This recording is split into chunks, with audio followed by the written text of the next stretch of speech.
घरातील तक्रारीच्या कारणावरून रागाच्या भरात एका विवाहितेनं घरासमोरील विहिरीत आपल्या 2 चिमुकल्या मुलासह उडी टाकून आत्महत्या केल्याची हृदयद्रावक घटना सांगोला तालुक्यात घडली। ही घटना बुधवार दिनांक 1 जुलै रोजी रात्री 8 वाजण्याच्या सुमारास घटुकडे वस्ती घेरडी तालुका सांगोला येथे घडली। रात्री उशिरा ही घटना समोर आली असून यानंतर सर्वत्र हळहळ व्यक्त होत आहे।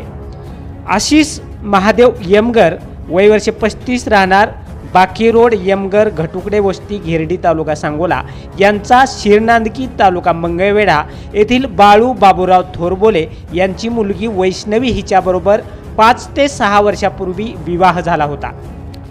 लग्नानंतर नवरा आशिष यमगर हा पत्नीसह मुंबई येथे कामासाठी गेला होता।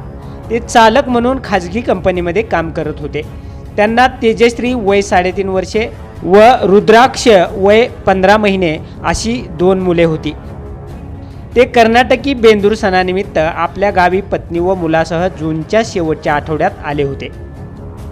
लहान मुलांपासून मोठ्यांपर्यंत लेडीज जेंट्सचे चप्पल शूज सॅन्डलसाठी पंढरपुरातील एकमेव सुप्रसिद्ध भव्य शोरूम SR फुटवेअर ओरिजिनल ब्रँड्सचा विविध व्हरायटीच्या हजारो स्टॉक ICC बँकच्या शेजारी नवी पेठ पंढरपूर प्रोप्रायटर शहाजी बापूराव 83 29 45 45 84।